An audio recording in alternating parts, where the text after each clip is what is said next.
Rekan Dakta, saatnya kita masuk di segmen perspektif politik bersama pengamat politik dan pemerhati bangsa Bapak Tony Rosid.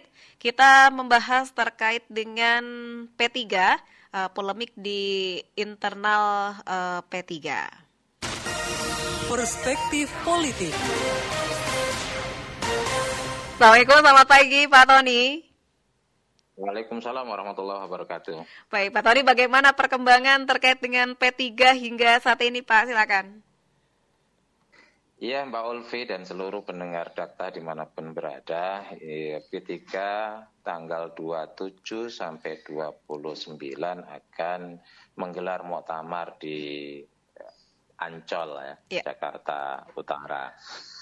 Bagaimana muktamar ini menjadi penting di masa transisi ya untuk melahirkan seorang pemimpin yang bisa atau tidak membawa P3 masuk kembali di Senayan. Itulah poin penting dari muktamar hari ini. Kalau muktamar sebelumnya siapapun yang memimpin itu tidak betul P3 masuk di Senayan. Tapi saat ini posisi P3 itu tidak masuk di Senayan. Partai-partai yang sudah keluar dari Senayan selama ini seperti Hanura dan PBB itu tidak masuk lagi.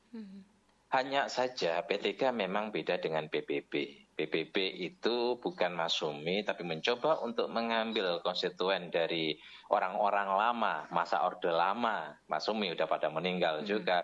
Akhirnya kesulitan ketika tertutup atau ketika keluar dari istana selesai karena memang andalan PBB seperti itu dengan ceruk yang sangat kecil dan tidak mampu untuk membangun konstituen baru. Begitu juga Hanura tidak memiliki konstituen yang pokok, yang dasar. Sementara P3 ya dengan sejarah panjang yang lahir tahun 1973, P3 itu memiliki para pemilih basis massa yang relatif lebih solid, yang relatif lebih terkonsolidasi dan relatif lebih militan karena histori dari warisan nenek moyang mereka, warisan bapak mereka, warisan dari keluarga mereka.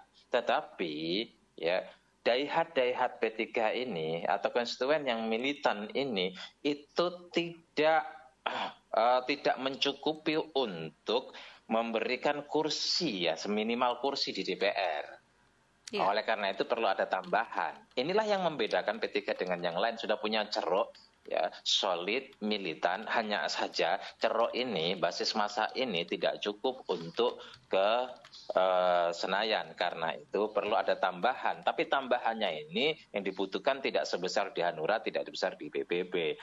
Tambahan-tambahan ini plus mereka yang solid kecewa pada pemilu 2024 karena dianggap tidak aspiratif. Ya, ibarat sebuah mobil, P3 ini sebenarnya mobil yang layak jalan, tapi nggak dirawat. Tidak ada servis 6 bulanan atau 10 ribuan, tidak ada ganti oli, gitu. Pakai asal pakai atau pakai tidak dipanasin. Kadang-kadang dibiarin 3-4 hari tidak dipakai atau seminggu nggak dipakai tapi nggak ada dipanasin. Inilah yang kemudian menjadi problem. Akhirnya mobil ini rusak. Dalam bahasa tulisan saya, P3 diterlantarkan. Tetapi bisa recovery. Tapi kalau recovery itu misalnya kita punya sopir, Mbak Ulfi, dengan mobil. Sopir ini aura-auran, udah nggak pernah dicuci, kemudian makainya itu tidak pernah diistirahatkan. Kalau istirahat seminggu nggak pernah dipanasin, oli nggak diganti. Kalau kemudian sopirnya nggak diganti, yang biasa ngurus mobil itu, kira-kira mobil ini bisa membaik apa enggak? Enggak. Ya nggak bisa. Inilah kira-kira gambaran PLT Mardiono. Ya, kalau memang nanti syaratnya tetap 4%, seyakin-yakinnya, ini analisis saya, seyakin-yakinnya bahwa apa yang akan terjadi itu mobil dipegang oleh sopir yang sama. maka akan bernasib sama. Sudah punya anggota DPR saja, di mana akses kekuasaan punya, bergaining dengan kekuasaan punya, masih menjadikan simpati magnet bagi yang lain ya untuk masuk. Terus kemudian juga ada anggota DPR yang iuran itu punya logistik, masih punya proyek sana, proyek sini. Itu saja tidak bisa dirawat, apalagi kalau sudah rusak. Iya. Ini kan dalam kondisi mobil barat, mobil yang sudah rusak. Yang normal aja ketika tidak rusak, nggak bisa dirawat, nggak bisa dijalankan, apalagi sudah rusak. Sulit, kecuali misalnya ternyata P3 besok itu tidak mensyaratkan ya, ada gugatan ke MK, tidak ada syarat presidensial threshold atau parliamentary threshold itu 0%, itu soal lain. Tapi kalau itu tidak diubah, maka kita tidak sulit untuk membangun sebuah imajinasi P3 masuk ke Senayan lagi. Ini problem serius. Dan ini disadari oleh para kader P3. Betul-betul. Kalau masih yang lama ya sudahlah. Selesailah ini P3. Yeah. Kemudian mereka mencoba yang baru. Idealnya adalah penantang Mardiono itu adalah kader ya dengan memenuhi persyaratan di ADART, lama di P3, kemudian memenuhi syarat untuk ketokohan, lalu juga karena P3 ini ibarat mobil yang sudah rusak, mereka juga punya dana untuk membeli oli, mengganti oli, menservis gitu kan. Kemudian bila perlu ada yang kerusakan-kerusakan, onderdilnya diganti, harus ada yang punya itu. Tapi kalau tidak ada situasi, nggak ada mau tidak mau mengambil dari luar. Ya oke lah kamu punya saham di sini. Ini mobil kami sudah tidak punya dana ini. Misalnya saya gitu kan. Saya mau punya mobil, kemudian mau benahin angkanya itu kira-kira habisnya 15 juta karena saking rusaknya. Saya punya uang cuma 5 juta. Kamu mau nggak 10 juta? Nanti kalau mobil ini aku jual. Ini analogi yang kasar ya. Stream lah.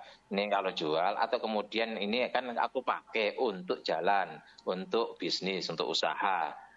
Dengan aku pakai ini nanti kamu dapat hasil sekian persentasemu. Karena aku 5 juta, kamu 10 juta, ya bukan berarti kamu 2/3. Karena aku yang merawat dari awal.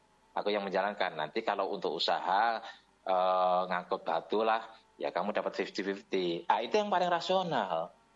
Tapi kalau ada orang yang kemudian ayolah rusak biarlah rusak, itu yang sikap tidak rasional. Ya sudahlah saya benahi 5 juta, toh kemudian 2 hari rusak lagi, itu nggak rasional. Problemnya saya yang punya mobil ini lagi nggak punya untuk beli oli, untuk beli onderdil, mengganti onderdil, untuk kemudian biaya servis nggak punya. Inilah problem yang sedang dihadapi oleh P3.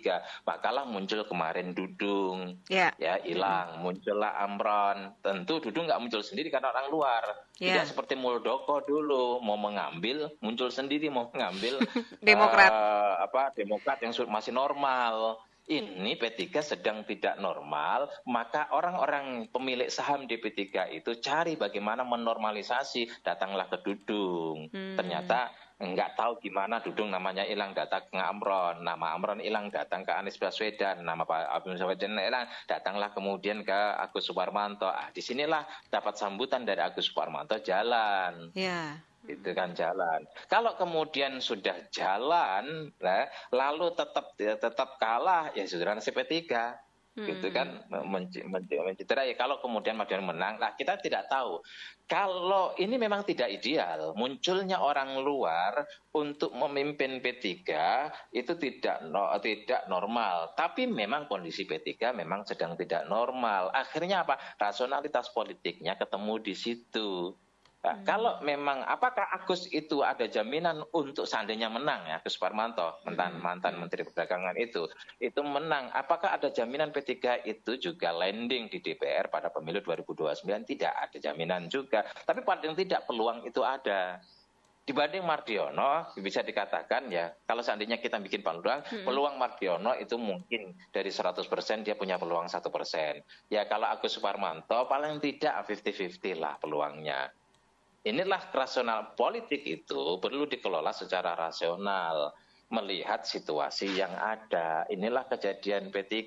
Maka besok ini akan menjadi penentuan apakah P3 itu punya harapan atau tidak. Kalau dipimpin oleh Mardiono nampaknya memang susah. Sekarang kalau kita bicara tentang P3 nggak ada yang tertarik. Saya kalau nulis P3 itu dibully di mana-mana.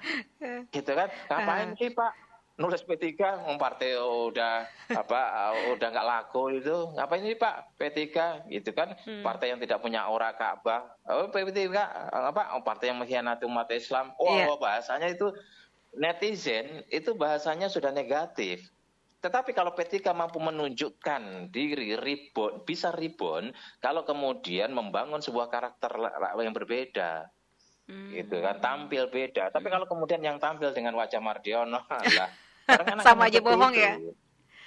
Sama juga bohong. Nah, artinya bulian dari tidak ada daya tawar baru bagi P3 kepada netizen, kepada publik. Tapi kalau ada wajah baru, ya kemudian apalagi menggunakan strategi baru, menyapa dengan bahasa yang baru, ya tampil dengan penampilan baru, baju dengan baju yang baru. Saya pikir kalau kemudian secara sabar terus-menerus menjalani sebuah proses persuasi kepada publik dalam tantangan bulian, dalam tantangan pesimistis, dalam tantangan persepsi negatif. Tapi kalau itu dijalani terus-menerus, harapan itu ada.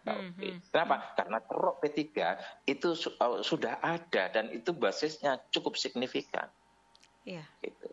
Ya, kalau dilihat dari nama Agus Suparmanto, sebenarnya track record beliau ini seperti apa, Pak Tony? Agus Suparmanto ini kan basisnya pengusaha yang kemudian lulusan Amerika, terus dia diminta oleh PKB untuk menjadi Menteri Perdagangan karena memang basisnya adalah bisnis atau pengusaha. Agus Suparmanto adalah pengusaha yang dekat dengan ulama, makanya kemudian dia dilirik. Yang istilahnya hobinya itu sowan ke ulama sana, ulama sini, bantu pesantren sana, bantu pesantren sini, ya ke pelosok Kediri, ke Sarang, ke ini, sehingga dia kenal lah P3, kenal lah kemudian dengan PKB, dengan orang-orang P3. Jadi hubungan emosional dengan para ulama atau umat itu memang ada di situ. Dari situlah kemudian terjadi kesinambungan. Inilah basis ini, murni dia adalah seorang pengusaha, alumni Amerika, terus kemudian menantu kiai karena memang mertuanya punya pesantren di keturunan di Madura. Ini orang Pati kalau nggak salah ya, atau orang mana, punya pesantren di Madura. Jadi memang partai P3 ini kan partai umat, partai santri, partai pesantren, partai kiai, partai ulama. Disitulah mungkin kedekatan itu nyambung. Nggak tahu ceritanya gimana dulu. Kemudian mereka bisa ketemu, lalu ada sambut. Kenapa nggak Dudung yang nyambut? Kenapa kok tidak Amran yang nyambut? Tapi kok kenapa kliknya itu masih dengan Agus Suparmanto? Ketika kita coba lacak, ternyata memang Agus Suparmanto itu punya kedekatan dengan komunitas pesantren lah. Dan ke pesantren, dan ternyata juga mertuanya itu orang Madura yang punya pesantren. Ya menurut ceritanya dia ikutlah membiayai karena bisnisnya pengusaha, ya biasalah pengusaha itu kan donatur. Ya, donatur bagi pesantren ya. Memang pesantren ini butuh donatur ya. Terus kemudian juga perlu pembuangan uang zakat dan sedekah lah. Nah, itu nampaknya titik temunya di situ dengan P3 gitu, sehingga kemudian menjadi salah satu yang dilirik oleh P3 dan kemudian kok klik gitu, akhirnya nyalon gitu ya. Tetapi kan tantangannya tidak ringan. Sebab satu orang luar gitu, bukan kader P3. Yang kedua adalah ADRT masih bunyinya adalah harus sudah 5 tahun untuk menjadi DPP. Apakah kemudian ADRT itu bisa diubah atau tidak? Kalau tidak bisa diubah ya Agus Suparmanto mental, tidak bisa masuk. Tapi kalau kemudian kan mengubah atau tidak mengubah itu kan bergantung kepada dukungan yang punya suara. Ada dalam proses muktamar itu kan harus ada pembahasan dulu soal ADART. Terjadi pengubahan itu kalau kemudian terjadi perubahan dan Agus Suparmanto masuk, ya di situ ada kompetisi, ada pertarungan. Tetapi kalau tidak ada, kalau itu tidak diubah, ya Agus Suparmanto mental, apakah kemudian itu calon tunggal? Ada calon alternatif yang kemudian muncul dari pengurus DPP yang pernah menjabat 5 tahun. Ya, kita lihat nanti. Iya, baik. Pak, kalau untuk di akar rumput, ini kesulitannya seperti apa untuk nanti pemilihan ketua baru? Akar rumput yang dimaksudkan mungkin DPC dan DPW ya. Iya, benar. Karena yang punya suara ada DPC dan DPW. Kita tahu lah Mbak, kalau di di dalam Kongres, di dalam Monas, kemudian atau di dalam Monas, Kongres, atau di dalam Muktamar itu kan yang ada adalah bertemunya kepentingan politik, Mbak. Jadi isu besar bahwa P3 harus diselamatkan, iya ada, ya. Tetapi kemudian apakah semua yang punya suara itu berpikir tentang isu besar ini?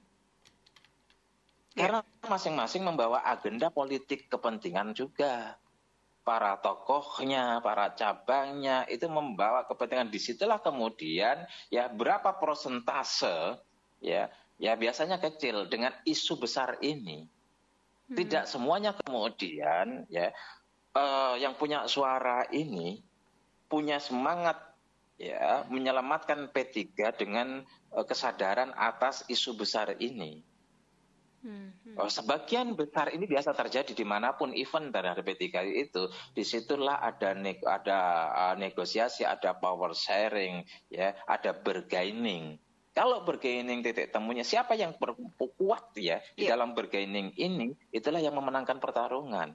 Isu besar seringkali terpinggirkan, isu besar seringkali juga terlupakan. Isu besar tidak akan pernah mendominasi kesadaran dan semangat seluruh pemilik suara. Golkar lah misalnya, dulu perubahan dari Akbar Tanjung ke JK, itu kan luar biasa. Benar. Ya.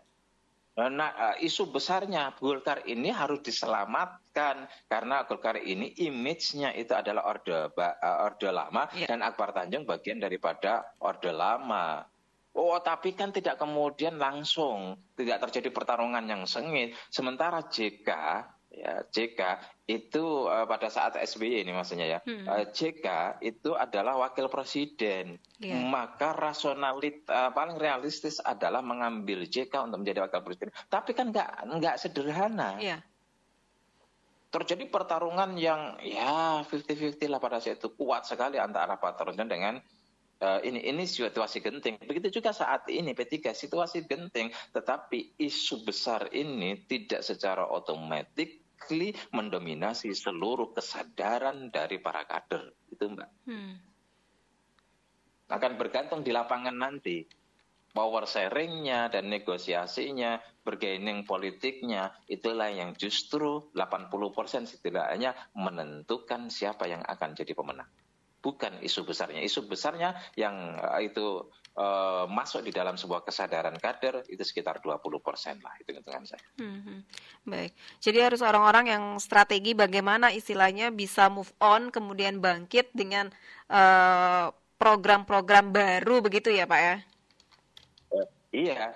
Paling tidak Agus Suparmanto itu peluangnya lebih besar kalau ia mampu memanfaatkan situasi seperti ini. Istilahnya misalnya begini, sudahlah sama-sama di sana nawari sekjen, di sini nawari sekjen, tapi Agus Suparmanto karena punya peluang, Agus Suparmanto lanjut ini. Tapi kalau kemudian di sana Mardiono nawari sekjen, Agus Suparmanto itu menawari wakil sekretaris, ya apple to apple. Kira-kira seperti itulah gambaran kasarnya. Gitu loh. Dan itu yang terjadi di dalam negosiasi politik atau di dalam power sharing. Begitu Pak. Baik. Nanti kita tunggu ya Pak ya setelah ada pemilihan Pak. Nanti kita pekan depan bisa berbincang lagi membahas terkait dengan hal ini Pak ya. Iya, tetap hasilnya ya. Baik. Terima kasih Pak Tony sudah berbincang bersama Dakta. Assalamualaikum warahmatullahi wabarakatuh. Waalaikumsalam warahmatullahi wabarakatuh. Perspektif Politik. Rekan Dokter demikian Perspektif Politik bersama pengamat politik dan pemerhati bangsa Tony Rosid.